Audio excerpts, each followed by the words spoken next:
રાજકીય પક્ષોનો એક જ મત હોય કે આ બાંગ્લાદેશી ઘૂસણખોરોને તમે સીધી રીતે નહીં પરંતુ લાત મારીને દેશની બહાર કાઢો.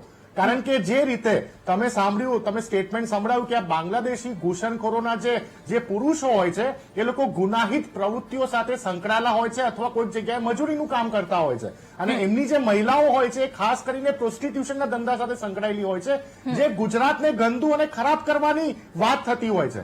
વિચારવા લાયક બાબત એ છે કે જે રીતે એક જ દિવસમાં ગુજરાત પોલીસને, ક્રાઇમ બ્રાન્ચને, એસઓજીને સફળતા મળી, એની માટે હું એમને સેલ્યુટ કરું છું કે એમને એમનું કર્તવ્ય નિભાવ્યું અને આટલી મોટી સંખ્યામાં બાંગ્લાદેશીઓને પકડ્યા. પણ ગુજરાત સરકારે વાહવાઈ લૂંટવાની જરૂર નથી.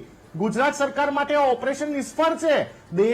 જ્યારે દેશના ગૃહમંત્રી તમને ટકોર કરે છે ત્યારે તમે આ મિશન કરો છો, ત્યારે તમને ભાન પડે છે કે બાંગ્લાદેશીઓ ચંડોળા તળાવની આસપાસ વસી ગયા છે અથવા અમદાવાદના અલગ અલગ ખૂણામાં વસી ગયા, રાજકોટમાં વસેલા છે, વડોદરામાં વસેલા છે. એની પહેલા રાજ્યના ગૃહમંત્રીને, રાજ્યના ડેપ્યુટી મિનિસ્ટર, રાજ્યના ચીફ મિનિસ્ટરને ખબર નથી પડી કે આ બાંગ્લાદેશીઓ બધી જ ખબર હોય છે. 15 વર્ષથી તમારા શાસનમાં બાંગ્લાદેશીઓ બાંગ્લાદેશની બોર્ડર ક્રોસ કરીને, પશ્ચિમ બંગાળના રાજ્યને ક્રોસ કરીને, અન્ય રાજ્યોને ક્રોસ કરીને, ગુજરાતની સરહદો ક્રોસ કરીને છેક અમદાવાદના છેવાડાના ખૂણા સુધી, વડોદરાના છેવાડાના ખૂણા સુધી, રાજકોટ સૌરાષ્ટ્રના છેવાડાના ખૂણા સુધી ટ્રાન્સપોર્ટેશનના માધ્યમ દ્વારા પહોંચી જાય છે અને સરકારની નાક નીચેથી આ કાર્યવાહી થતી હોય વૈભવી, આ કોઈને ગળે ના ઉતરે. મારે સ્પષ્ટ માનવું છે કે તમે જે કાર્યવાહી, તમે જે છૂટો દોર ગુજરાત પોલીસને આપ્યો છે, બહુ ખૂબ જ સારી કામગીરી કરી. પણ શરમની બાબત એ છે કે દેશના ગૃહમંત્રી તમને કહે છે એના પછી તમે આ કાર્યવાહી કરો છો. આ ક્યારે પણ સાચી ના રહેવાય. તમે અત્યારે વાહવાઈ લૂંટવાનો સમય નથી.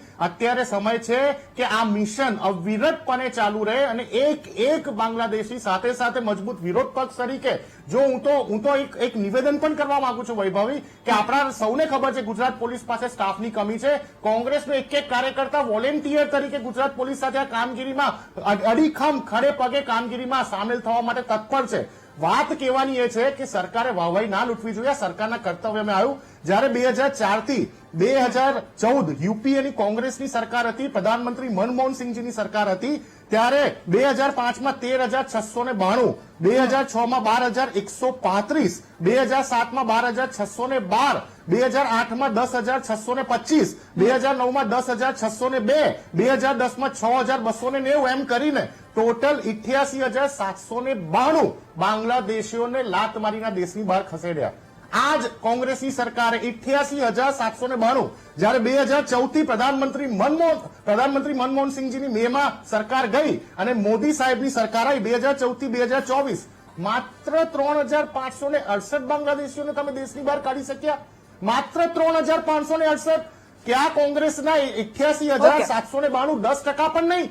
કહેવાની વાત એ છે કે જ્યારે આસામ અને વેસ્ટ બેંગોલ જેવા રાજ્યોમાં, ગુજરાત જેવા રાજ્યોમાં વિધાનસભાની ચૂંટણીઓ આવે ત્યારે આ ભારતીય જનતા પાર્ટીના નેતાઓ અમને લઈને આવો, અમે બાંગ્લાદેશોને બહાર કાઢીશું 2016માં બોલતા હતા. 2021માં અમને ચૂંટીને લાવો, અમે બાંગ્લાદેશોને બહાર કાઢીશું. 2026માં અમને ચૂંટણીઓ પતી આ રાજ્યોમાં, અમને લઈને આવો, અમે બાંગ્લાદેશોને બહાર કાઢીશું. શરમ નથી આવતી તમને? તમારી કેન્દ્રમાં સરકાર છે છેલ્લા 11-12 વર્ષથી. આખી સરહદો જે કહેવાય, સરહદો ઉપર જે પણ ઇન્ડિયન આર્મી મહેનત કરીને જે પણ કોઈ કામગીરી કરતી હોય છે, પરંતુ જે સરહદોને સુરક્ષિત રાખવાનું કામ છે દેશના ગૃહમંત્રીનું કર્તવ્ય છે. તો દેશની સરહદોને પાર કરીને આપણા રાજ્યોમાં ઘૂસણખોરી કરે અને તમે ખાલી ચુનાવી મુદ્દા બનાવો છો અને વાહવાઈ લૂંટો છો. દક્ષેશભાઈ, આ મુદ્દે સવાલ આપને કરવો છે કારણ કે નિશાંતભાઈએ જે વાત કરી, એમણે જે આંકડા આપ્યા